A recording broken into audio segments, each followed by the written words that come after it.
I think it's a good thing for bodybuilders that, especially in our day and age, that cycle on and on and on, having periods of time where we're cruising and doing everything we can to make sure the body is ready for the next cycle so you get the most out of it. And so the SS31 was part of the first 4 weeks at 2 milligrams, and I brought my SLU down to I think 750 micrograms, and now I pulled the SS31, and I'm on 10 milligrams a day of SLU now. What's up, guys? Welcome back to Blood, Sweat, and Gear with coaches Skip Hill, Andrew Barry. I'm Scott McNally, and all of our programming is brought to you by Patreon. Thank you guys for your support over there. I'll have links below to Patreon. We've got some Patreon stuff today. We're brought to you by TrueNutrition.com. Use our code THINK over there for all your basic bodybuilding supplements like protein powder. Get the Team Skip blend, creatine, intra-workout, all that kind of stuff. Use code THINK to get some additional savings, help to support the programming. And we are brought to you by SupplementSource.ca for our Canadians. They have great deals that change week to week. We're going to cover a bunch of listener questions today. Skip, Andrew, and I have been coaching for a long time. We're basically just here to share our experience with you guys. Hopefully it can help you be better at this sport that we all freaking love. Well, most of us love. Skip does it out of obligation, so he doesn't look disdain. terrible. Out of spite. Out of spite. What was that question that I had texted you guys? This is just something random. Normally we take all our questions off YouTube and out of Patreon, but I wanted to dig into this one a little bit further. It's kind of just off the cuff. Somebody had said on Instagram DMs, he was like, what's a good cycle for building? I put that word in his mouth. He just said, what's a good cycle without shutting you down? And I was like, oh, you do have it. I was looking for it. I was scrolling through. What did I say? You said, I think it was GH and insulin. yeah. I mean, yeah, buddy. And I laughed. I'm like, well, that covers it. Yeah. Yep. Next question. No, Yeah. because I guess we should explain. Whenever you're putting an androgen exogenously into your body, it's going to shut down to some extent your endogenous production of testosterone. So, to what extent? Because I have seen some people that didn't have much of a shutdown or didn't have full extent shutdown. But I think if you looked at the average person, pulled their testosterone, if they were taking it, and then tested their blood, their testosterone levels like 2 weeks later, they would be completely in the pits. Yeah. Yeah. Mm-hmm. No. Okay. So is there any benefit of the little things? Like, is there going to be any benefit to people are like, oh man, I use L-carnitine. I use things that help my pump, like Cialis, stuff like that. Is there going to be any kind of benefit to that, long term? Like say Andrew, I was like, all right, listen, okay, I got the growth hormone, I got the insulin, I'm going to run those things. What if I stacked 5 milligrams of Cialis with that every day? And I used 600 milligrams of L-carnitine. What am I going to get additionally out of that? Will it make a difference? Yeah, I mean, it makes a difference the same way as someone who's taking it when they're geared up, right? You're taking the carnitine for both cognitive and for some fat loss benefits and arguably some glycogen sparing benefits. I always had monster pumps when I would use it, especially in contest prep. And then the Cialis, you're getting more vasodilation, so you're going to get better pumps in the gym, which feasibly, if you're getting a better pump, you're going to be training a little bit better. You're getting more out of your training and making more gains. So yeah, definitely. Didn't somebody ask about creatine as well? Creatine? I either that or I'm conflating Creatine? questions, but I thought part of that was creatine, but I could be wrong because I've come across a question recently probably within the last few days of, do I take creatine when I'm off cycle because a pro told me that? Maybe it was on the page. I think it was a question on the page. Okay. And, the answer to that is just if I'm not a big fan of creatine, I've come around within the last 6 to 8 months because I figure anything that's going to help even a little bit, whether I'm on or I'm off, especially when insulin is involved and everything else that's being taken. It's super cheap. Yeah. At the very least, it's not going to hurt anything. So I put creatine back in, and I did notice, and I get great pumps. I can be running on no carbs, and I can get a damn good pump. It just takes a little bit longer. And I better move quickly between sets because it'll go away a lot faster, which I think everybody can relate to. But I did notice when I put the creatine in my intra, especially after not using it for years, I'm like, you know what? There's something here. So I'm going to keep this in considering it's so cheap and I'm just putting it in my intra. Well, and that proves So you're I think teachable. that's another thing. You're teachable, Yeah, Skip, because exactly. you used to be like, I hate, there's no sense, man. I take Yeah, real I'm like, gear. "Ah." You know? I think when I first met you, Skip, I think you said, health supplements are garbage or something like that. Well, I'm not big on a lot of, the OTC supplements. And I Yeah. think it's in part not because they don't help, but I think the main reason is too many of us give too much attention to it. Like it's going to do significantly more than what it actually does.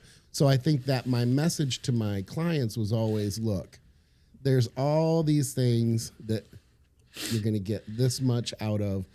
If money is tight, these aren't deal maker, deal breaker type things. Yeah. But I Like you will could take- concede that there are those little benefits to So you could take like all these things on one side, and I'm picturing a meme right now, like the creatine, L-carnitine, GH insulin, all this stuff, and then like a bottle of test over here. And it equals like 1/10 of 1 cc of one test. Well, and that was more my point. It's I like get if it. you're over here on gear and you're doing all this stuff, this is just very, very minor. I get stuff. you. And I get from the standpoint of you're saying not trying to nickel and dime your clients to death with Yeah. every, every supplement out there that might impart this benefit. I get it. But to get back to the question, Scott, I'm thinking, there's other classes of supplements that we're now taking, the SLUs, the MOTS-Cs and stuff. So, and the guy didn't give us more direction on what his actual goals were, but Right. If he's trying to repair his metabolism and get a metabolic boost, then yeah, I think a lot of these things, the 5-amino-1-MQ, SLUPP, MOTS-C, what am I forgetting? I mean, I could keep rattling off initials all day, but yeah, I do think though, if you're someone like, I don't want to have any shutdown whatsoever, I would definitely maybe use a natural supplement to make sure you're maximizing your testosterone. Okay. So, and even if it's not natural, like, I've got a guy that uses 50 mgs of Clomid a day and his testosterone is like 1,050. Yeah. And he's in his 40s, so maybe if that was your goal, to make sure you're producing as much natural testosterone as possible, using something like that, and then supplementing with GH insulin, and then some of these other peptides that we've been mentioning. Yep. I'd Piggyback be question. all for that. Why are we so focused as an industry on HCG when Clomid works so incredibly well? I think because the Clomid has more side effects. Enclomiphene, sure I does. found. Have you guys experimented at all with enclomiphene? Side Yeah. effects wise, I think it's a lot lower.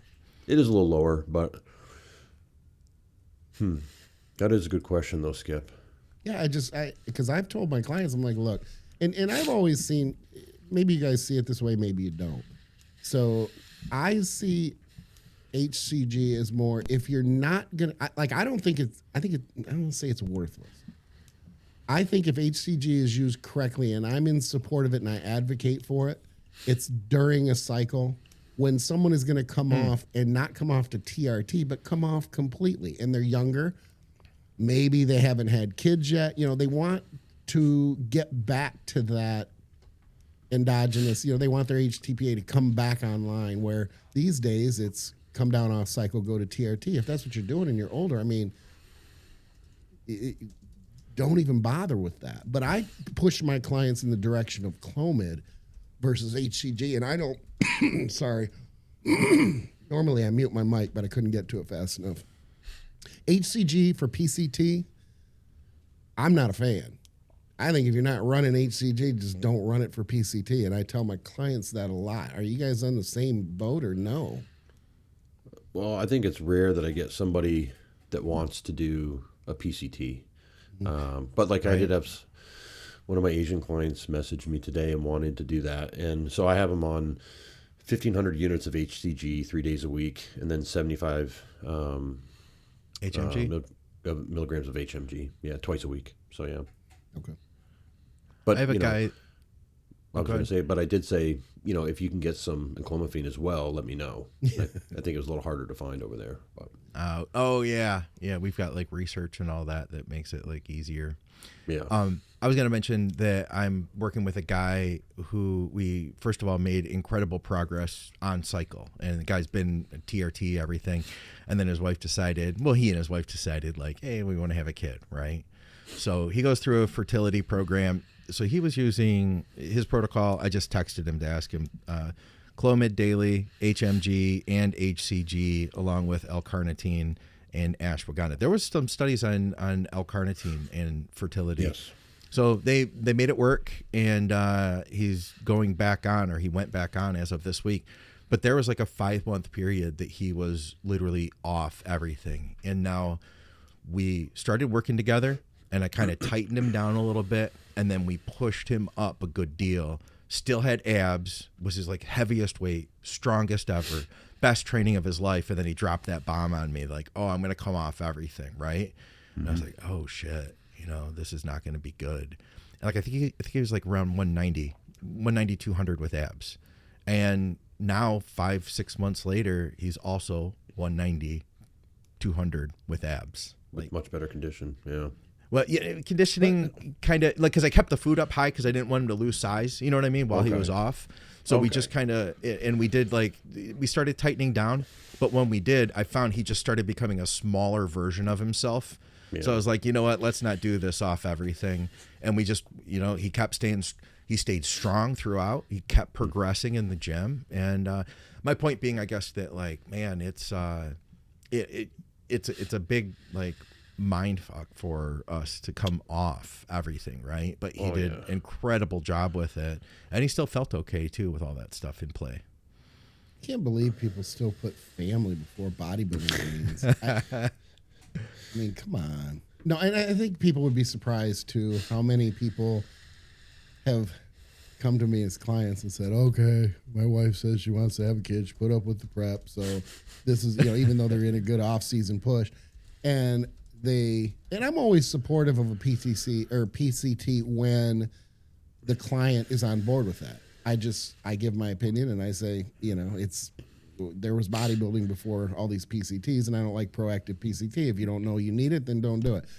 But in situations like that, I'm never going to get in front of a client and talk them out of doing something like that when they're convinced that is going to help. Does it help? Does it not help? I don't know, but I will tell you this. I had a lot of clients over the years, a lot, who within the first couple months, that PCT or anything else hasn't even really taken much of an impact yet, and their spouse is pregnant. Huh. So you'd be surprised. I was on a cycle for I get beat up on this all the time, for 3.5 years straight, because my blood markers were great and everything else, and arguably my wife was perimenopausal. So when she was not feeling well and she went to the doctor and found out she was pregnant, I remember thinking, oh, bitch, that is so not mine. Like, what are you doing? But there's a lot of stories like that where there is, guys are mid-cycle or they've just come off cycle, they've got crap testosterone levels, and they conceive without any problem. Now, my daughter has an arm coming out of her forehead, but that's, we love her just as much. Well, I think we got to pay attention to the sperm tests, sperm motility, sperm number, because that's what actually gets people, women pregnant. It's not the testosterone, right? And exactly. But even motility, I would take motility over sperm count. And I know a lot of people go, oh, no. But if they have S's on their chest and they got capes, it might not take a lot of them to get there. They're strong. You know what I do? And I encourage a lot of my younger guys because of PED culture now. Skip, Scott, me, we've been on for, Skip, you've been on for what, 40 years, 50 years now? Yeah, I'm 55. I've been on for like 62 years. Yeah. So point being is we've had a lifetime of potential shutdown. I encourage the younger guys when they're off cycle to actually go and free sperm. And if they do want to have that option and make sure it's 100% an option for them, just get that taken care of out of the way. Move, man. Yeah, it's not free, but it's to hold on and keep your sperm. I think it's worth it. Hey, on the topic of things you can take that don't shut you down, Stefan said, does Clen shut you down? No, Clen doesn't shut you down. What do you guys think of, though, of the you know, you hear some people say that Clen is anti-catabolic. Do you guys have any anecdotal experience that would say you agree with that? Well, it increases protein synthesis, so at the same time you're getting leaner. I mean, I don't know. At least on paper, it looks great. If I was natural, I was trying to skirt things, I don't know. Maybe a little bit of Clenbuterol in there might not be a bad idea. I think more so in women than males. I think I've seen it. I don't think the anabolic effect is terribly impressive. It's the green tea of getting lean. Not that way. Don't shit on green tea, my friend. I mean, I think I'm so healthy because I've done 2 cups of green tea almost every day of my adult life. Yeah, No but let's kidding. not conflate health with getting huge. I mean, come on now. I have a friend I that wanna has get huge, muscular I'm gonna take dystrophy. Clenbuterol. They prescribed him. He went through a study with albuterol, and they allowed him to keep taking it after the study. He got benefits from it for his muscular dystrophy. So I figured that's my bro logic says like, well, albuterol, Clenbuterol, and I do think I'm with you. Like I've seen that in a dieted female or like smaller men's physique natural guys where there's just like just some additional pop that I don't know if we would have been able to maintain in the muscle otherwise. I think there's something to it, but not to the point where like you're going to get huge off of it. Well, I mean, it does in a indirect way stimulate mTOR. And then it also stimulates like a protein kinase reaction, which I'm trying to remember. I'd have to look it up, but Yeah. it's not to the point like it's even remotely similar to any of the other anabolic agents we have, but there is a potential anabolic agent. Oh, and I think it also proliferates satellite cells too, if I'm thinking off the top of my head. So, Okay. and that's why I think you'll see more of an effect in females than you would in terms of muscle preservation or even slight anabolism than males, because males are used to having a much larger dose of testosterone supporting their muscle mass for even if you never take steroids, right? Versus females that have a lot lower levels of androgens in their system. I found, we already mentioned growth, like out the gate, but when we're talking between cycles, for me, growth hormone was a game changer when I actually came off for being able to maintain pumps and really being able to like keep the volume in the muscle. I think there was a mental edge to it too, when you're still getting the gear like pumps when you're not on cycle anymore, you know? Yeah. And not dieting when you come off. Yeah. You touched on that earlier, Scott. I just think there are bad times to diet, and that's one of them. Yeah. We had a question. I'm having a great time on TRT right now. Are you? I'm putting up huge numbers, cut my training back considerably. I hate to go down that path because people just don't want to listen to it about how calories are so anabolic. But, man, I love TRT phases. I don't dislike being on cycle, don't get me wrong, but I love TRT phases because I feel so much better, even at a higher weight. I feel better. My sleep is better. My HRV is better. My heart rate is lower, resting heart rate, and I'm just strong. And I just love the skin-splitting pumps. If I don't look at myself in the mirror, I just think I've got a great physique while I'm training. So I try to avoid all those mirrors. So you heard it here first. Skip's never going to go on cycle again. He's going to be TRT for the rest of his life. It's the grass is always greener though. After a few months of being on, I'll probably be on TRT till February. I spend more time on TRT now than I ever have in the past. I've been on for about a year straight, so I love it. I've Sex been drive I don't. is so much off better. of it. I don't. Everything. I've been off. Don't TRT you really? for I do. I 6 weeks. genuinely- 6 weeks now. I've been off TRT now, and by Off TRT. Off TRT meaning on some gear. I started some DHB, and after we remember when Matt Marshall was getting our UCSUMA, so he did great with it. By the way, we're getting labs done again probably this week. He just finished his contest season. I think we're going to talk about clients a little at the end. I got that picture that I showed you guys of him. Like he did good. Everything like health markers looked good. Nice. Mine have been good so far. I'm only running between like 100 to 200. I think I'm settling at like 150 a week. So it's like a TRT plus. What do you guys think of this one though? Here's a cycle planning, contest prep planning question from Cameron over on Patreon. He says, question for Blood, Sweat, and Gear, or drugs and stuff. You got Blood, Sweat, and Gear. He says, hey guys, huge fan of everything that you do. I stumbled onto the podcast on Spotify maybe a couple weeks ago, and I binged everything, and I'm working backwards into May at this point. My question for you is, I'm finishing up a serious cut using 300 test, 300 primo, 50 VAR for the first 6 weeks, and last 4 weeks, 25, then 25, then 50, then 75 on T3. So T3 was 25, then 50, then 75 at the end. But now my question is, do you believe that I have time to do a real bulk before a contest? Next one is in May of next year, but I want to compete in Classic, and I'm 165, about 8% body fat at 5'8", and want to get into the high 170s at the least to be competitive for it. So we're recording this in September. He's talking next May. Not a lot of time there. But reversing out. What is that, Andrew? How many months? It's about 8 months. Whoops. He's lean right now, though, right? Like he said he was pretty peeled at this moment at 165. Well, 8%. I guess he's already not using a lot, so I have to assume his health is probably in a pretty good spot. So, and I don't know if you guys have ever done this, but I'm sure Skip, you'll probably say you have because you said you did a 3-year cycle.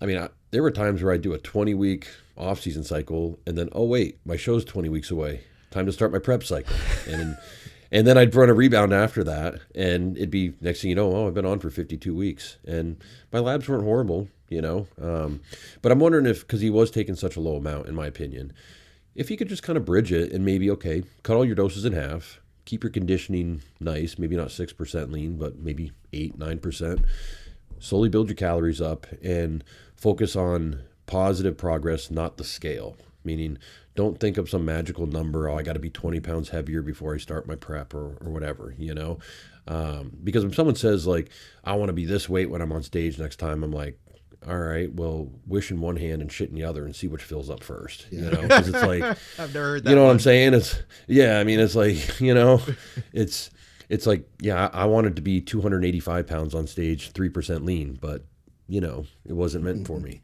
So one hand, shit in the other. I like that. Right? You never heard that one? No, I never heard that one. Oh, Billy Bob Thornton's got a great when he Billy Bob Thornton when he Landman? No, you say that in Landman? Oh, okay. No, he says it in Batter Santa. Gotcha. You guys seen that one? No. Oh yeah. Oh, but I'm waiting on Landman. I'm sure you are too. Got about another month. Excellent show. Yeah, great. One of the best. But yeah. So I don't think he needs to think all out and bulking and cutting. It's like, ride your conditioning, and I assume this might be his first show, seeing as his doses are very moderate.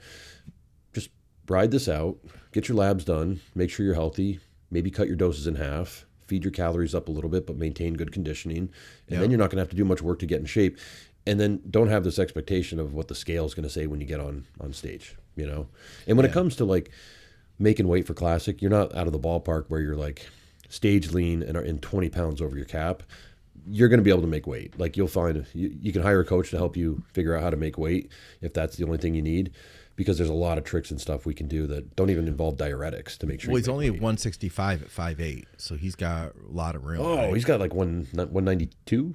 Yeah, Well, he said he's 8%. So I mean, if he's pretty damn lean, he could reverse out even 10 pounds carefully, and he's going to have very similar condition. Probably coming out of a cut. So, there's filling out there, coming out of that cut phase. The other thing I guess I would ask him is, are you ready to do a contest? Meaning, like if, because I had to explain this to someone the other day who says, what can I do to win my next show? And they're 165 pounds in bodybuilding. And I'm like, well, I got news for you. You're not going to win your next show, even if it's 2 years away, because you're 165 pounds. And guys in that weight class don't win bodybuilding shows typically. It's a very rare thing, You typically, you're at least a light heavy in those 190s to the heavyweights, the super heavyweights in condition to win shows. So really I would focus more on progress. And that might mean not competing, just taking a nice little deload or riding this this bridge that I was talking about, and then jumping back on cycle and just making these nice cycle jumps in terms of muscle mass accumulation. I think the only way to guarantee that you're going to win a show is to Jeff Gillooly every potential competitor, because you don't know who's going to show up. I don't like that approach. I've never really. Yeah, me neither. I've never liked it. Me neither. It's like, just come at it from the perspective of, I just want to put the best package on stage that I possibly can and see where the chips fall, because there's nothing else you can do. You don't know who's going to show up. I told a story on another podcast the other day about, I brought a really good heavyweight into a show back in 2015, the Connecticut Montanari's Classic. And he looked like a guy that was ready to win a show. He was, right. I think he was 219 to 220, so at the topper end of the heavies. He was in condition, glutes, abs, everything in nice and tight. And we're sitting there and he's pumping up, and there's this one Hispanic gentleman who's sitting in the corner who's not pumping up, not even putting oil on, not doing anything, and didn't even stand up until they said, "Heavyweights, line it up, time to go." He stood up, takes his shirt off, turns around, and it's Justin Luis Rodriguez, future IFBB pro, who got his pro card later on that year. I looked at my buddy Matt and I'm like, "Congrats, man, you're getting second today." And the look on his face was like pissed off, and I'm like, "Dude, this guy's going to be pro this year." Like, and so my point is that you just don't know what freak needs to show up to get a qualification to go and do a national show, and you might fall victim to that. But you come back, do it again, and maybe it'll be your day. Studies show creatine doesn't just fuel your muscles, it fuels your brain. Research links creatine to improved memory, focus, and mental clarity, especially while under stress. It helps reduce mental fatigue, supports learning, and may even protect long-term brain health. I order my creatine from True Nutrition. Use code THINK at checkout to get 10% off and support this podcast. Power your body and your mind with True Nutrition Creatine. By the way, this is my actual morning routine, mixing 15 grams of creatine into my oats. No flavor, no texture. And hey, since I got married, we store it in this fancy jar so it doesn't look like my wife lives with a bro. But hey, if you're single, just leave it in the bag on the counter. It's totally fine. Anyone here have, this is just a question from the group, anyone here have success with SS31? And if so, what dose did you run it? I imagine, Skip, you haven't experimented with it yet, but Andrew, I think you probably have gotten into it at this point. I have. I just did a 4-week bout of it, and I'm going to look up my doses real quick because I forget off the top of my head, unfortunately. Right. I was doing 2 milligrams daily. Okay. And what is it good for? Mitochondrial repair, reactive oxygen species cleanup. I definitely saw an enhancement in endurance in terms of cardiovascular and just not getting tired, staying up all day and doing tons of shit and not getting fatigued, Coke does the same thing. Coca-Cola. I mean, with caffeine. God, you guys, I'm glad I clarified. Tommy James chimed in and he said, 2 milligrams had me feeling like I could see inside the core of the universe. I didn't feel that good. I haven't felt that good either. I'm using it now. And I found, so I backed off my dose of SLU and I'm using it in conjunction. And my thought is that if you're getting, so if we're really upregulating mitochondrial function and we're getting a lot more byproduct from that having the SS31 in is probably going to be to my benefit. So I do find that there is a nice synergy with them together. So it's a good combo. I'm only using 1 milligram though. And I'm trying to, my goal has been like use as little as I can. That way I can make the vial last longer. You know what I mean? And for me, I started at 500 micrograms and I was like, okay, get a little something from that. And I had stopped the SLU at that time. I wanted to just test it on its own. But now I've built it to 1 and I'm like, 1 is good for me along with 250 micrograms SLU. Mm-hmm. I was doing, so I worked with several peptide experts over the last couple months to come up with a really good mitochondrial regeneration and then receptor upregulation plan to get ready for another cycle. I think it's a good thing for bodybuilders that, especially in our day and age, that cycle on and on and on, having periods of time where we're cruising and doing everything we can to make sure the body is ready for the next cycle so you get the most out of it.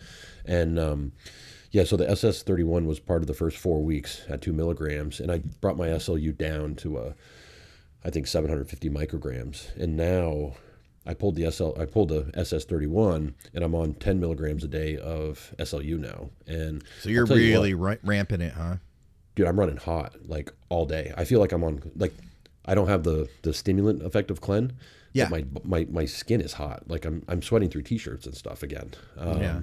Like it feels like contest prep, like when I'm like just really on all the stuff, So I had one of my Glass guys, of water and start sweating. dude, I've been going through like 10 extra of these guys. I believe it, man. I had one of my guys bumped up to 1.5 milligrams from, not, I think he was using like 500, and then he ended up getting like these 500 microgram caps, and he went to 1,000, went to 1,500. He didn't tell me at first. He was just like, he just started doing it. And without changing anything else in a growth phase, he just started getting leaner and leaner and leaner. So that doesn't surprise me.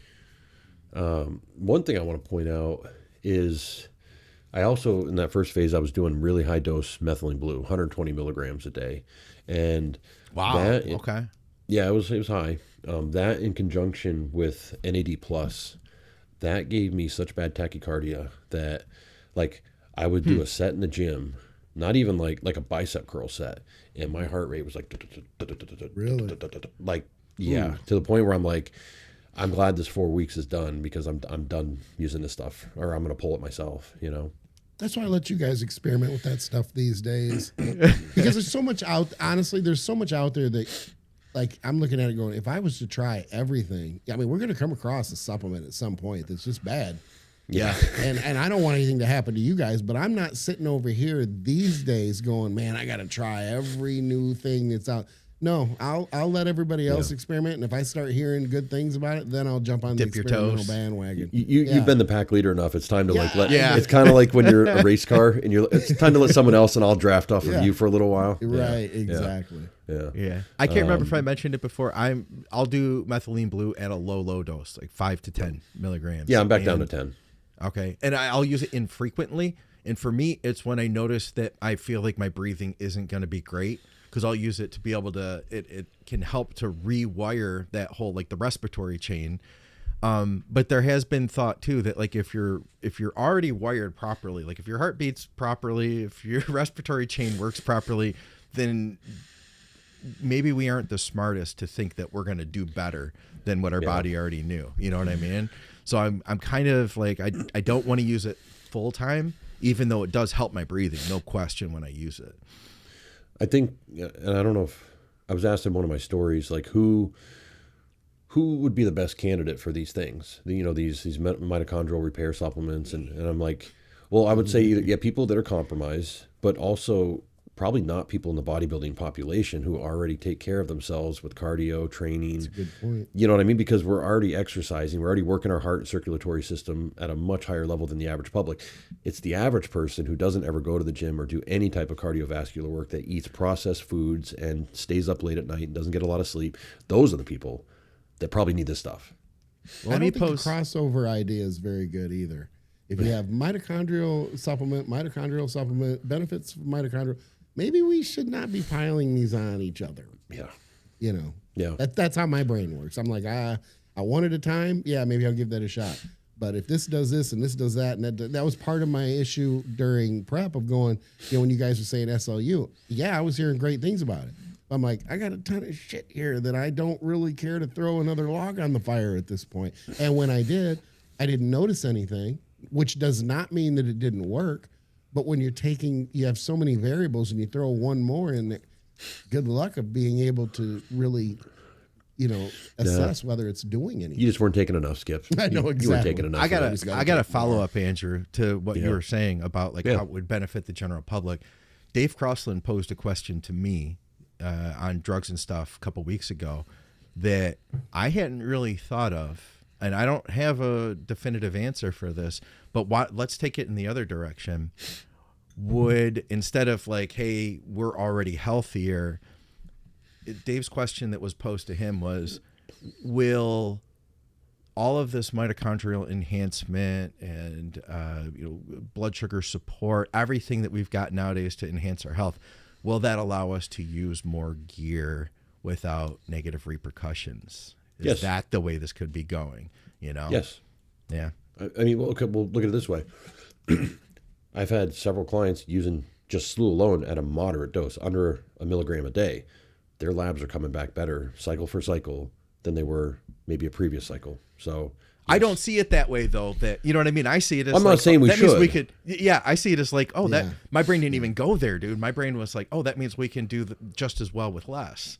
No, and I agree with that statement. But I do think stuff like SLU has a health imparting benefit that would allow someone to feasibly, not to say that more gear is going to get you better results. I'm not trying to say that. I'm saying it could allow someone to attempt to take more gear and probably have similar lab values. Not saying they're going to be great lab values, but it's not going to get worse, I guess. Yeah. Hey, by the way, I got my my cardio, my calcium score back. So I am I'm not a 0. I'm a 0, 0, 0. 10.50. So I'm a 10.5, which is still pretty damn good. Ron told me he was a 30, and it made me feel a lot better to hear of some pros that were in the 300s. Yeah, I've heard some bad stories. Yeah. Yeah. So I talked to Dante and I was like, hey, if I'm at 10.5, and he was like, oh, this is optimal. Like, this is fantastic, man. But he gave me some supplement suggestions, including I do 1,200 citrus bergamot. He suggested to increase that to 2,000. So that really makes me feel good because I've been doing 2,400 milligrams of citrus bergamot for years. And I've never talked to Dante about that. I've never said in my labs. We have conversations about stuff, but it's never been about my labs. And to hear that someone I respect for knowing health say to you, like, why don't you double that dose? It's going to help you out a little bit more. Makes me feel like smart, I guess, that I inherently did that on my own. And, so yeah, that's cool. Let's see what else we had here. And I got to say, I take a shit ton of health supplements. I mean, probably 40 pills a day. Yeah. Yeah, I'm up there as well. I use a liquid citrus bergamot. Do you? Do you? What brand? Well, I think it's Hawaii Farm. is there a benefit to the liquid? It's supposed to be a higher quality form. I keep it refrigerated. I also get my Astragalus from, I think it's the same place. I'm pretty sure it's the same place. I have to check. It is not cheap. So it is. It's suspended in like a. is it lyophilized or non-alcohol rice something? I can't remember what the hell. like rice vinegar? I don't know. I just know it's non-alcohol because not that I am sober or anything else, but I don't drink. So if I use like I don't know, Aromacin or something like that that's a liquid and has alcohol in it, it just fries my throat because I'm not used to that. I'm not a shots kind of guy, and I'm not familiar with that. It's not routine for me, so I don't like to do that. Blunt Force Tanya has one for us. NAC being taken alongside a cycle, including orals, apparently works against the orals. Do you guys have any insight on why? Recently learned this and haven't dug into it further. It probably I missed the first part. I'm sorry. NAC counteracting the benefits you get from orals. My brain's going foggy right now, but the enzymatic pathway, it probably shuts down the enzymatic pathway that allows the metabolism of the oral steroid in the first pass of the liver. Okay. All I know is the antibiotic Is it CP? versus an oral. All right, I'm going to Google this. I can tell you one thing. NAC could interfere with muscle gain in general. Any powerful antioxidant could, interfering with the inflammatory reaction that we're going to get from training. Scott Stevenson and I did a whole, I'd call it like a series of episodes. It was like 3 episodes where we talked about NSAIDs and muscle building, and then we broke it down into supplements and antioxidant supplement building, or antioxidants and anti-inflammatory supplements in muscle building.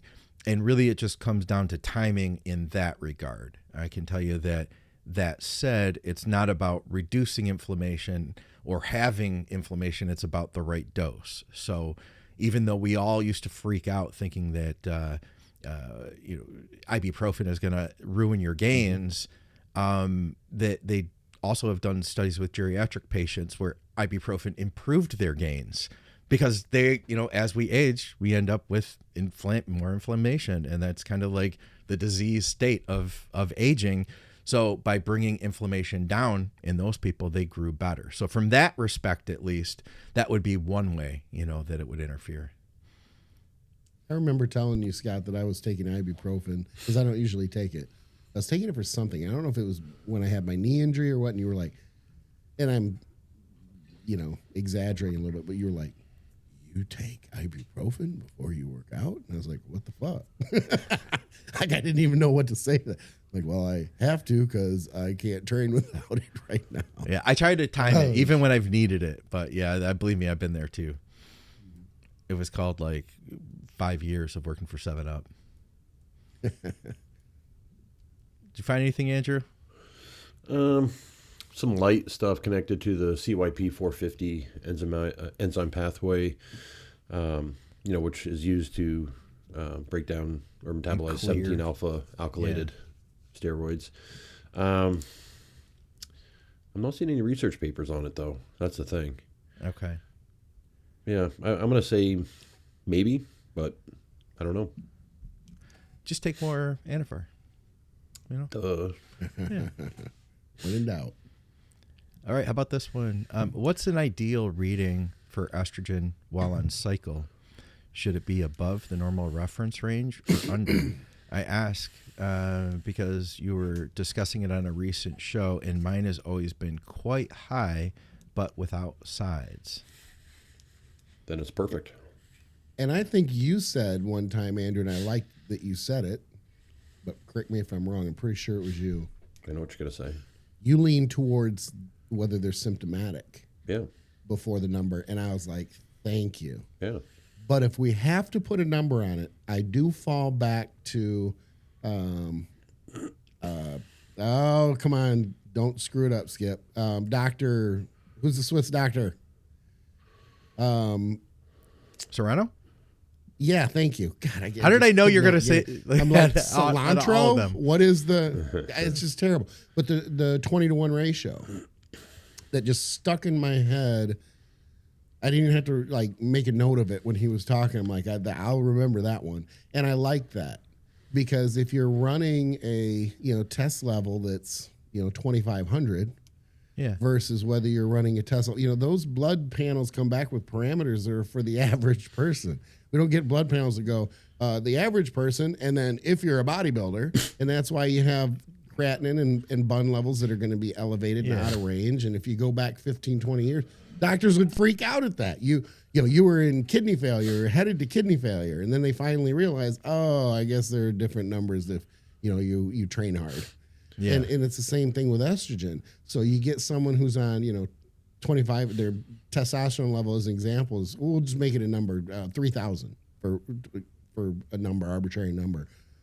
Well, if you're at 30 or 28, then arguably that could be too low based on the 20-to-1 ratio number. So as the testosterone level goes up, your estrogen level can go up, provided that you're not symptomatic. You're asymptomatic. You don't have, itchy nipples and the things of that nature. You don't cry when you watch Blue Bloods. I'm stuck on Blue Bloods right now. How I did not find the show before, I don't know. But anyway. Well, let's say most guys get around 3,000 nanograms per deciliter with a healthy cycle. Using that 21 ratio, that would put the E2 at 150 to be, I think most guys are going to see some side effects at 150, just in my experience. So so main thing is, I guess I'm not completely sold on that 20-to-1 ratio. Was it maybe even meaning in like a TRT, like a TRT or high I think TRT? Because you could, about. It's not going to get as high then, right? If your test is 1,000, then the 21 ratio is going to be pretty manageable. Yeah, if your test is 900, that means that your E2 should be around 45 for that 20-to-1 ratio, which is completely normal and within range. And I don't think 99% of guys are going to have side effects or issues at an E2 level at 45. Are most people getting a read of 5,000 or 6,000? I know we've seen it. I've seen it. You've seen it. Oh yeah, I have plenty of times. I mean, well, I'm thinking back to Dallas McCarver. Do you guys remember seeing his labs? His testosterone was 45,000. Yeah, I remember it was ridiculous. It was ridiculous. I mean, that puts his E2 in the thousands. Okay, there are outliers. I almost choked on my nuts. No, sorry, it puts it at 2,500. Like, I think you're going to be symptomatic at 2,500 with your E2. Well, you could argue that you'd be symptomatic at 45,000 for testosterone. If you just take the estrogen out of the equation, you're going to have a lot of bad shit going on. Some of that bad shit is insane muscle growth. That's the side effect you got. Mm-hmm. Question for the next podcast for all of you. This could be a fun one. If you knew that you were going to have to do your last cycle, say 16 to 20 weeks, and then you'd never return to it again. You'd go off cycle or go to TRT. But you could do your last cycle of your life and fulfill your fantasy, taking your favorite compounds, a combination that you were afraid to try or whatever. But now you can do it with no regrets. What would that last cycle look like? I mean, the question doesn't make sense to me because I wouldn't have any regrets with the cycle I would do.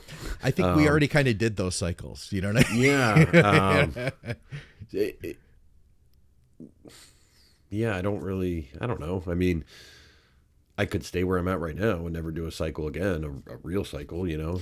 I could stay at 100 mgs of test a week. And you think that maybe it's the kind of thought that would be geared towards somebody who was like still in it deep with gear. You know what I mean? No, like, I remember what I was going to say, actually. Okay. Is that I already know that my dream cycle isn't going to give me the effects of my dreams. So, you know what I'm saying? Like, there's no cycle I could put together that would make me the bodybuilder I wanted to be. And I think I learned that fairly young, you know? You get what I'm saying? Like, there's no amount of gear I could take. So, okay, I got one for you. So I can't really run EQ now at this point. Like, I couldn't do a massive cycle with it. I know that my hematocrit would get high. Now, me actually following through with this, can we also have something where I don't have to take all the shots? Because I'm kind of overtaking all the shots. Otherwise, if we've got like no health things whatsoever, I'll take like maybe, we'll go with like 1.5 grams of test, 1,000 EQ, and we'll go with 20 units of growth for the next 20 weeks. Maybe we'll layer some orals into that on and off, as long as I don't get side effects from them either. Injectable D-ball. Boom, done. That's mine. I'll do that anyway. See, I won't. I think the only way I can answer that is I would take a massive amount of growth hormone, just to see what would happen. What's massive? 32. When I say massive, like 2 bottles of Ceros a day. 36. Just to see. Even I mean, we said there was no. There are no consequences. It's a fantasy. So I'm going to assume that part of that is I don't have to pay for my Serostim. Naturally. So maybe I'll take 3 bottles. Yeah. But the thing is here's why the question isn't very fair. And I know this, may irritate the person who asked it, but the reality is there are consequences. So I understand you're saying, okay, there are no consequences, but okay, I would take as much as I could possibly get in me if there was no consequence. But just like Andrew said, I wouldn't expect these ridiculous. It's like we were just talking about Dallas McCarver. We could all get our blood levels to 45,000, but are we going to benefit from it? Are we going to get big like Dallas? The chances are, I don't think I'm going to, because I've done some what most people would see as egregious cycles with ridiculous. I mean, if I even mentioned the amount of tren I took this last prep, I would get blasted because you gotta die, you're gonna die, and your physique sucks and it's crap anyway. I don't know why you would do that. I've already gotten that from a few people for the Serostim dose.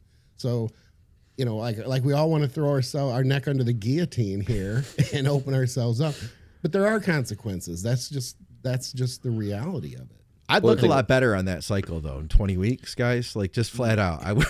If I could handle all that, I would definitely look a lot better. I wouldn't be a pro yet, but the point I'm trying to convey to the listeners is that if you could draw up your dream cycle, it's probably not. It's going to fall short of your dream expectations of what you're going to get out of it. Is what I'm trying to say. Yeah. Because if you were meant to be a top IFBB pro, muscularity wise, you would know at a very young age. By 23, 24, you'd be 260 with arms that are 20 inches, calves that are 21 inches, necks 20 inches, rear delts that, as Skip likes to say, are the last thing that leave the room. Am I right? I mean, it's good pros are born; they're not built. And I hate to make it sound like there's not hard work involved in it, but as Skip likes to also say, good luck picking your parents. It's a genetic game. And that's why in the last episode we talked about the Olympians. We did an Olympia preview. These guys they were born to be this size, this shape, this symmetry, this conditioning on stage, not taken away from their hard work, but I don't want people to think that they work any harder than your average local competitor that gets into great condition on stage. And what about the inflammation? I mean, I know the inflammation I deal with when I go higher on doses, and if I were to go higher, it would just be that much worse. Dream cycle, then no inflammation. You get no inflammation. That's what I was saying. So is the next question going to be, well, if there was no inflammation, take some NAC. I guess we probably would, but what those doses would be, I mean, I don't know. They're arbitrary. Just a ton of shit. Let's just say this: what if you could just grow? The more you took, the more then we would probably all take a ton. We would just keep taking ad nauseum. But we'd already done that, whether it was fantasy or not. Plenty of us would have gambled with that. Plenty of us have gambled with that. So yeah.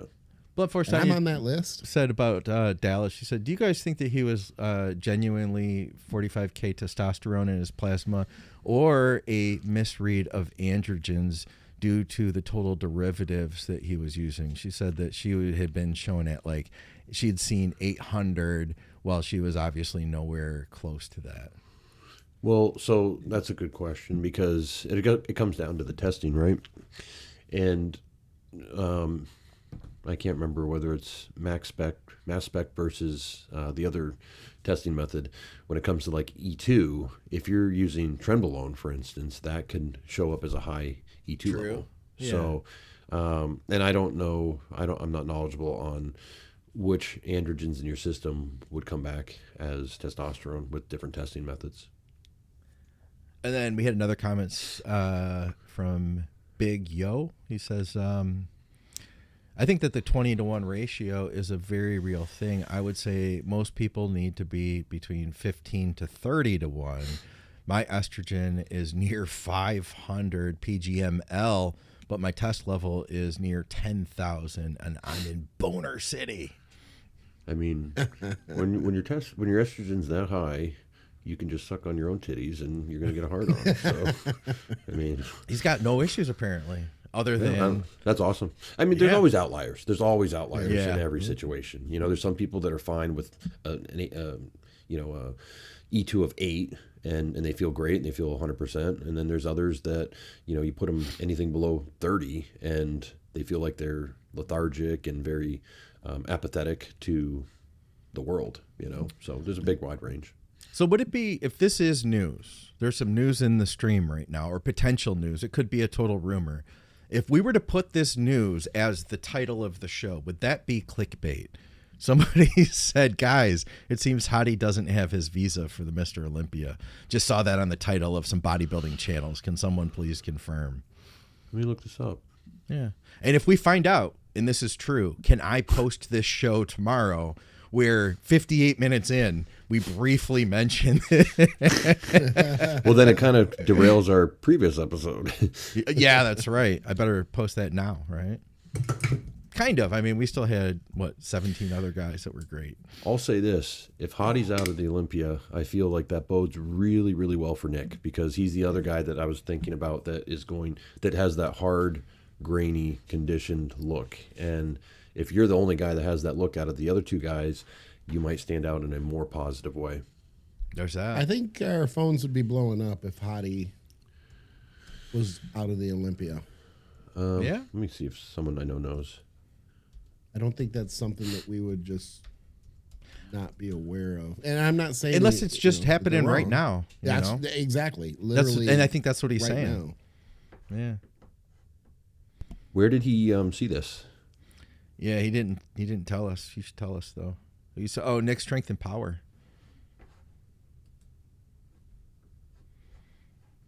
Let me check. Everybody on our live stream just left us for Nick.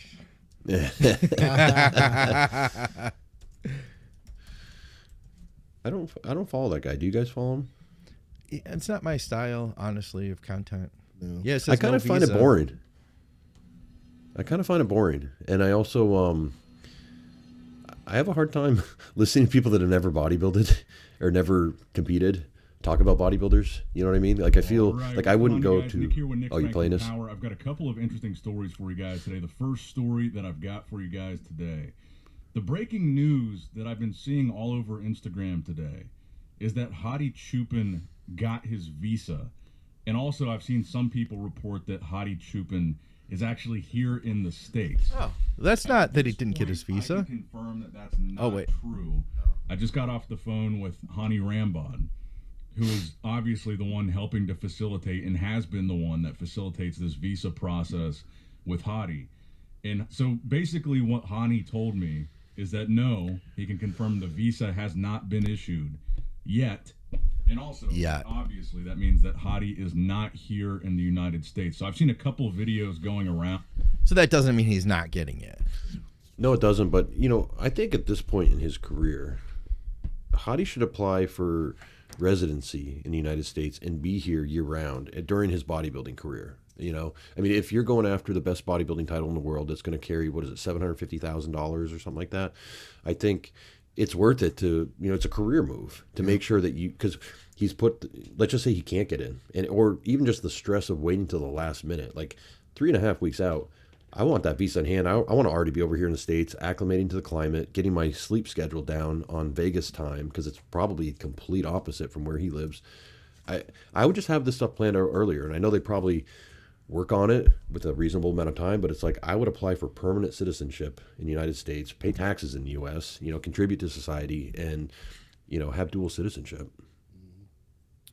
Would he have any limitations coming from the country that he's coming from? Would they? No, yeah, probably, but it's like you let him in every year at the 11th hour to make it to the Olympia, and it's like, if you're going to do that every year, why not just give the guy a 6-month visa so he can come over here, prepare here, and work, pay taxes, and eventually maybe get full citizenship, you know? Maybe he doesn't want to because he's living like a baller over there as like an ultimate celebrity in Iran. You know what I mean? You're going to be a celebrity when you go home, you know? I mean, it's to me, it's just, why do you play this game every year where or maybe it's for the fans so we can speculate and have all these conversations. But if I'm his coach, for one thing, I'm going to be like, dude, I want you over here 3 months earlier. I want to be looking at you. I want you can live in my house. We'll eat meals together. I'll drive you to the gym. I'll train you every day, whatever it is, you know?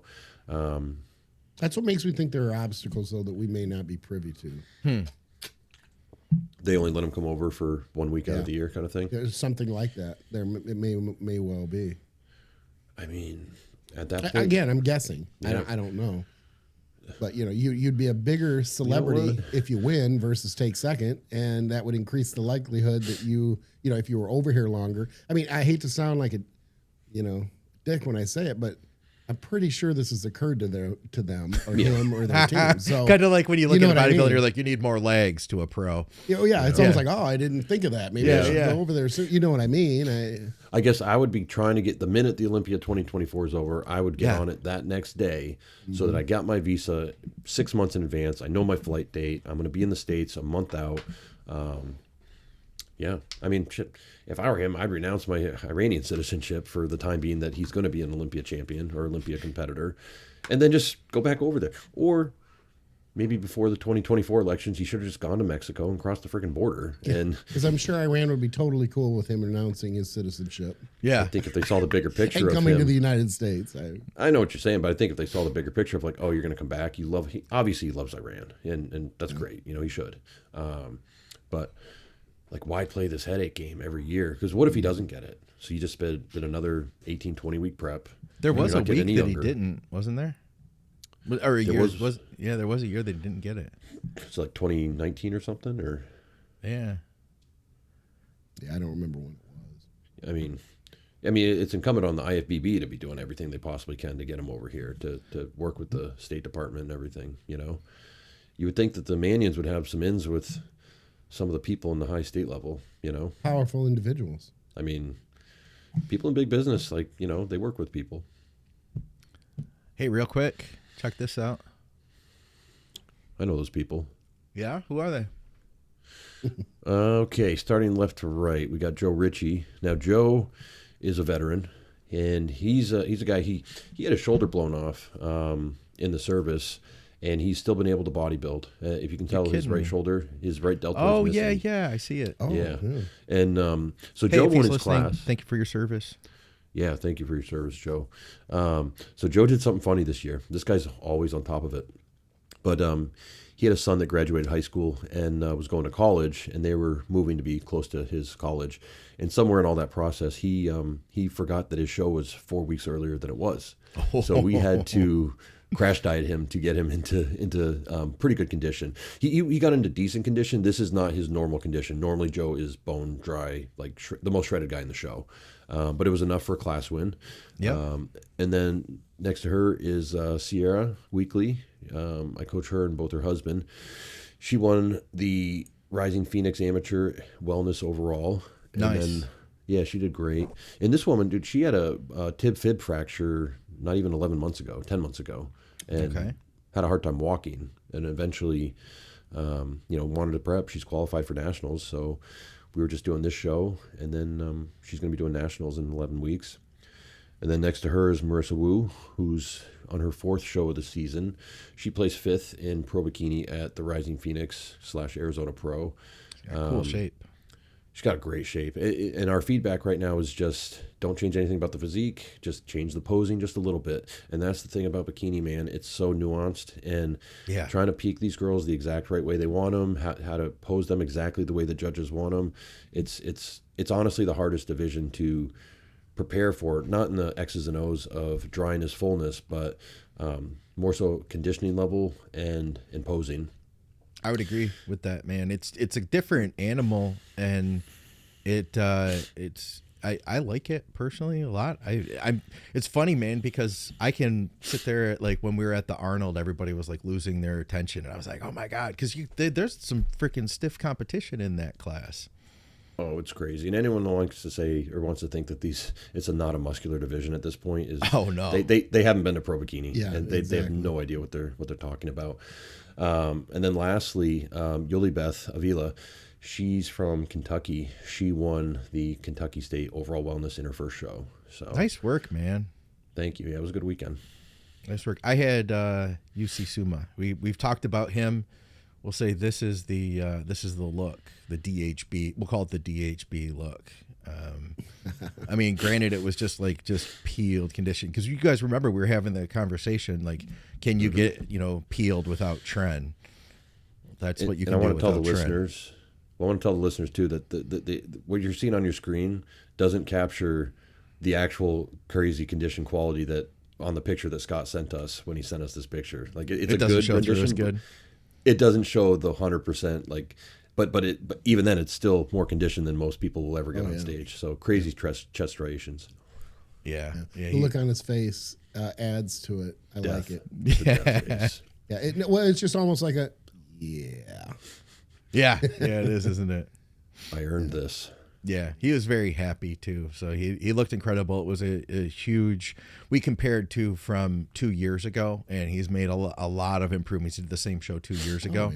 Yeah, really nice improvements, and so we're gonna try to continue to improve him, bring it back next year, and do it again. He's like 100%. The reason that he looks like that, is because he never misses anything. It's not hard for him because he just wants to do it. You know what I mean? Yeah.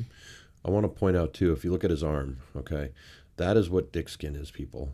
I see a lot of people tagging things on stories and like true in dick skin condition, and I'm like, you got a tiny baby vein sticking out? That's cute. And this guy right here, like that is a roadmap, and those things are submerging from, like, they want to jump from his skin. Yeah.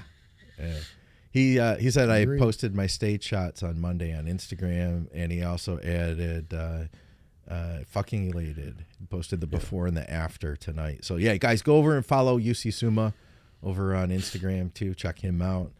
And hey, one more thing. We had that physique critique. Let me see if I can pull that up. It's going to take me just a minute. So Skip, you should probably say something, like I would, but my eye is driving me nuts here. Keep us entertained. Tell us about your eye. Yeah, what's going on My with your eyes? sty. I have a sty in my eye. It still isn't fixed yet, huh? What was that song? It comes down, and then I go back to the gym, and it comes right back.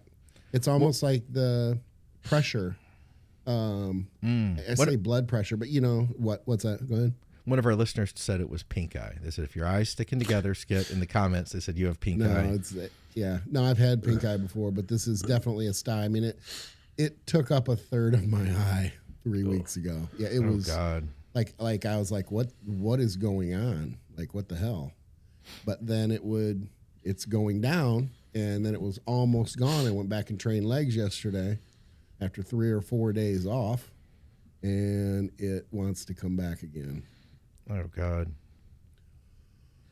But that's that. You wake up in the morning and you open your eye, and it's like Skip really did it. I was like, entertain us, tell it. And you were like, well, I'm rubbing my eye. And I was like, well, tell us about your eye. I was trying to get Phil, and you did it, but you actually managed to fill too for us. You're going in. Yeah. All right. I got these pictures. So this is one of our listeners' wives, and I'm going to grab the information about her once I get the pictures up. So I'll start here, and I'll just go to run through them real quick. So there's a side shot, and I think she has some better shots here. And I think she had won her class in wellness. Let me see if I can pull that email up. Let's see. Yeah, here it is. So Brian says, as we had discussed, here are the attached pictures of Natasha's first show in Alberta, where she won her class. No overall, as they only had the one class small show. And then the latest show the following weekend in Saskatchewan, where she took the overall in wellness. She's 37 and has been working with her coach for just under 7 months. Hoping for you guys to do a physique critique as she moves forward in her journey. Possible goal would be competing at nationals in the fall of 2026 in Toronto, as she is now qualified. Thank you. So the pictures in the blue are the second show. They're not all the same show? No, they're the one. I think that the pictures in the blue, the blue backdrop. I gotcha. Yeah, are the second show that she did. Gotcha. So let me see if I can. So this is the later picture where Okay. but I mean they're all the same season, right? Yeah. Go to that back shot again. Yep. So the biggest thing that sticks out to me, one is conditioning. To go to national level, we got to be a few layers tighter. Like you want to see a little bit more on the tie-ins in the hamstring and adductors, just a little bit from that back shot. Next thing I would do is I would get hair extensions and I would cover up the back. That's a big thing. And you can actually use it to enhance your taper, okay, and make your glutes look bigger, because that leads to my next thing is she needs a good deal more upper outer glutes in wellness, okay? Or just more glute development overall. So I would really be hammering. I mean, she's probably working with a coach, and she's probably training her legs and glutes three days a week at least. But the glutes definitely need to come up a good deal more. Let's go to the front shot.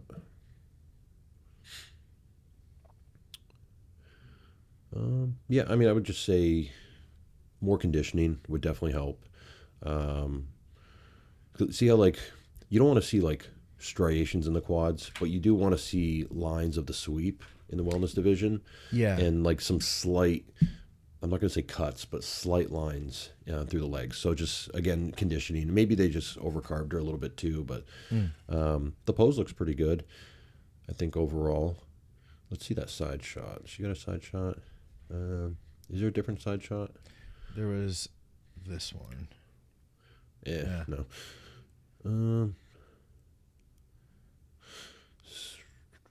Oh, there we go. There we go. There's a better one. Still, I wish the angle, it's kind of. Yeah. I'll tell you where I see the conditioning, and this is a difficult thing to do I don't like these critiques as much because we're critiquing someone's wife. So she didn't ask for it. Yeah, there's that. You know what I mean? So it's a difficult position. But I would say this, go back a couple pictures to where the right leg is facing the camera, right there. I don't want her to hear this. So her husband is asking, and I say this, with women, I'm going to notice, it was the first thing that stood out to me is the knee, the bottom of the quad, the top of the calf, the knee, to me clearly implies my eyes are watering horribly from me putting my finger and rubbing my eye, so I apologize. I'm not crying based on what I'm going to say. But it implies that she has to be significantly leaner. Do you see what I'm saying, Andrew and Scott? Do you get what I'm saying? No, 100%. And there's no other way to say it. The knee area is just too big, and that is the giveaway in that pose that says she has to be leaner. To me, I agree with you about lines in the quads, but that comes with that knee area being significantly leaner. That's what stood out really more than anything. I agree with you, Andrew. Wellness is not I want to say it's not my wheelhouse, but I don't do the amount of wellness prep that you do, Andrew. And Scott, I'm not sure if you do or not, but I'm just being more bikini than wellness. I don't do a lot of it. Okay, fair enough. So, I mean, I agree with your assessment, Andrew, but this is what I noticed right away. And look, I could put up 10 pictures and not be happy with 10 of them that I put up based on an angle. We can always out-angle and get better pictures. I can see the potential there that when she is leaner, the other part is she's natural, I assume, based on the fact that the name of the show is the Classic Naturals Open. So you're working with limited options. So, at least I assume out of the gates, this is the first year she's competed? Is that? It's only been 7 months? I think so, yeah. It's a damn good start. Yeah, first show. I think if she made no other changes other just conditioning, got the conditioning down, she would jump up considerably. Oh, that would be at a huge. higher level. That would be huge. So let's say this. So we covered conditioning, and Andrew, you said glutes. If she were to say, what's realistic between now and 2026 fall? I'm going to be honest. I wouldn't do 2026 national show. Okay. And that's not to be a downer. It just takes the time that it takes to build the development. Because, I mean, Canada only has a few pro qualifiers, and they're ultra competitive, right? Yeah. And I just know let's say she's doing the 35 plus class. I know what the 35 plus class ladies look like in the master's classes, and the development is on another level. You know what I'm saying? So it's not to be a downer, but it's like I would make the goal of being in a national level show by the time you're 40. It's the same thing I would tell a 19-year-old kid who says, I want to do nationals. Be like, well, we need to build some muscle first. We need to build a physique that's ready to go to nationals. So maybe by the time you're 23, 24, we'll take a stab at it. But it takes that discipline and the time to build that muscle, and especially naturally. So I'd be curious what she looked like a year ago, just for a comparison. Yeah. Because if she hasn't been at it that long. Yeah, but it's like knowing naturals and knowing how fast you can build muscle. Let's look at it this way. She's going to have a health phase right now, and not talking PED health phase. I'm talking about a hormone recovery phase, because even if you're natural, you need to spend some time with that if you're a female. And then she's got to have an off season, and that off season doesn't seem like it's going to be that long, seeing as we're already basically in October. So knowing when the Toronto show is, that's in, is it June? That's a really... She said fall, but maybe it's he July. said fall. But yeah, I thought it was like middle of summer.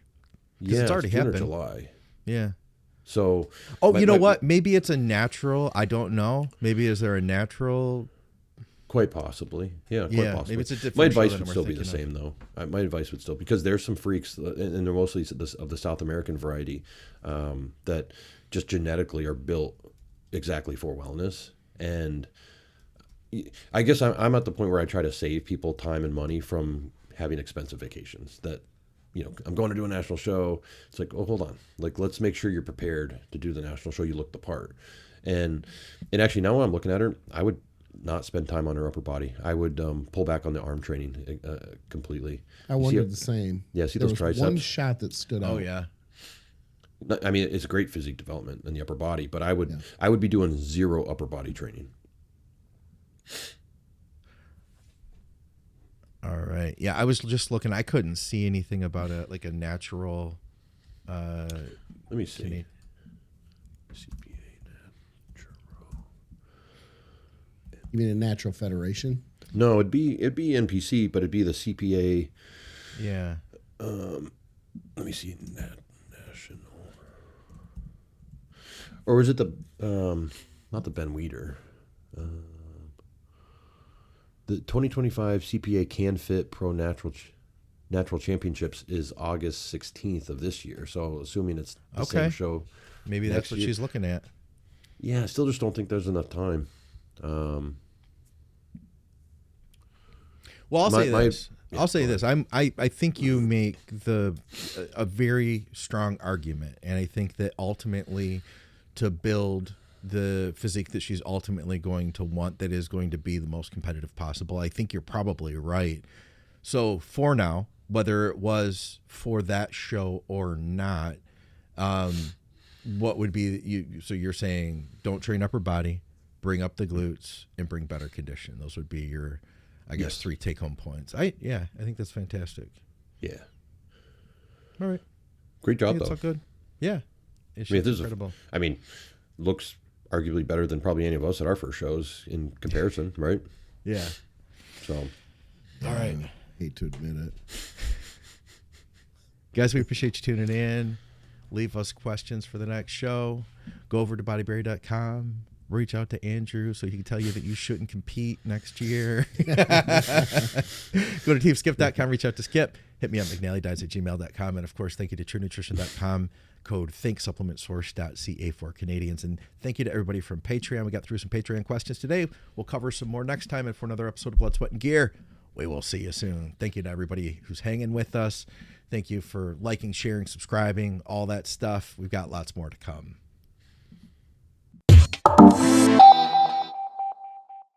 Okay, so every now and then do you just think, I just want to rub a Copenhagen? Yeah. I do too. Southern blend, man. Southern blend. Like, I'll get one. Then I'm like, they're like 10 or 12 bucks. I know. So this stuff is like $4 a tin when you buy 10 of it at a time. Really? Yeah. Because I don't know. What was your height? Like, how much did you chew at your height? One a day. Okay. No, I mean a tin a day. Yeah. No, that's what I figured. Sometimes if I was on the road or I was doing, sports game, like 10.5. I say if I got to drive a long distance, that's one thing. And when I was prepping, I would go through two cans of Kodiak. Yep. But I mean, that was arguably the worst one ever made anyway. I agree. I mean, oh man. I like Skull primarily, and then if I was out and my buddy had Grizzly, I guess I would throw it in. And then I regret it the minute I throw it down. I'm like, exactly. What the fuck? I might just get up and go to the store and pick up a new tin, you know? When Copenhagen came out with long cut, I was like, whoa. Yeah. Light shone down, sunlight shone down on me like I was in a spotlight. It was the best thing ever. Yeah, I love the Copenhagen Southern Blend. That was like my treat one, I guess. You know what I mean? Because Cope was like $1 more than Skull back then. So, and I was poor when I really started. But I mainly do Skull. And remember when Costco you could buy sleeves for like $3 a tin? Mm-hmm. Yeah. When I first started, I paid I think it was $1.41 a can of Kodiak or Copenhagen. So that'll tell you how long ago it was. And it wasn't on a military depot? No. Oh wow. What do they go for now? But it was like, oh God, $10-12. I believe it. Ridiculous. I can't even. I see it every now and then. I just go, like I shudder. And understand. I mean, we were raising young kids. I didn't have the money for that. Looking back, I'm like, but I had to have it. I had to have it. Did you do what I know I did, and what most people do over the time? Man, them brothers would get so big. like this, almost like you had a pouch of Red Man or something, but it was in your. Actually, on that note, I don't know if you ever did this, but I would leave a lip of fucking of Skull or something in there, and then I would throw Levi Garrett or Red Man in and actually chew. No, I guess you have a problem. Would that be considered a problem? Do you think? It is. I think it ranks up there with your mouth is raw down here, so you start putting them up here. Yeah. And they burn like fire for like 3 minutes, and you're like, yeah, I'm just waiting for it to pass, and then once it passes, you're like, Yeah, back then I would sleep with it in. I would do. Yeah. I would go anything but leg training. I would keep one in actually.